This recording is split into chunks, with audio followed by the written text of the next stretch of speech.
ಈ ಲಕ್ಷಮೋದಕ ಹೋಮದ ಆಚರಣೆಯನ್ನು ಮಾಡಿಕೊಂಡಿದ್ದೇವೆ. ಲಕ್ಷಮೋದಕ ಹೋಮ ಅನ್ನೋದು ಕರ್ಮದ ಹೆಸರು.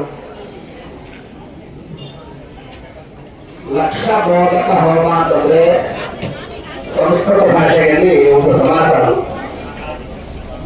ಅದನ್ನ ಕನ್ನಡದಲ್ಲಿ ಹೇಳಿದವರು ಹೇಳ್ತಾರೆ, ಯಾವ ಭಾಷೆಯಲ್ಲಿ ಹೇಳಿದ್ರು ಸಹ 1 ಲಕ್ಷ ಅಂದ್ರೆ 100,000 ಇಷ್ಟು ಮೋದಕಗಳಿಂದ ಹೋಮ ಮಾಡುವುದು ಅಂತ ಅರ್ಥ. 1000 ಮೋದಕಗಳಿಂದ ಹೋಮವನ್ನು ಮಾಡುವುದಕ್ಕೆ ನಮಗೆ ವಿಧಿ ಕಂಡುಬರ್ತಾ ಇದೆ.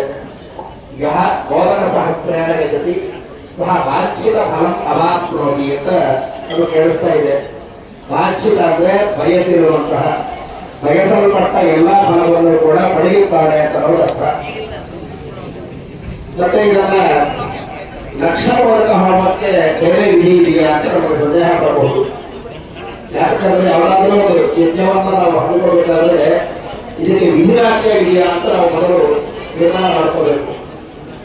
ಶಾಸ್ತ್ರಗಳು ಹೇಳ್ತಾರೆ ಅವಿಧಿನ ಅಪೂರ್ವ ಇಲ್ಲ ಅಂತ. ಅದರ ವಿಧಿ ಯಾವುದೋ ತಿಳಿಯದೆ ನಾವು ಮಾಡಿದ್ರೆ ಅದು ಮಾಡಿದ ಹಾಗೆ ಲೆಕ್ಕವೇ ಇಲ್ಲ ಅಂತ. ಮತ್ತೊಂದು ವಿಷಯವನ್ನ ಕೈಕೇಯ ಬ್ರಾಹ್ಮಣರು ಕೂಡ ರೋಮಾಂಚಕವಾದಂತಹ ವಿಚಾರದಲ್ಲಿ ಹೇಳ್ತಿದ್ದಾರೆ.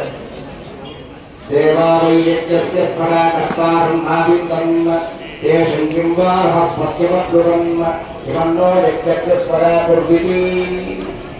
ಸ್ವರ ಅಂತಂದ್ರೆ ಬೇರ್ಪಡಿಸೋದು, ಸ್ವರ ಅಂದ್ರೆ ಬೇರ್ಪಡಿಸೋದು.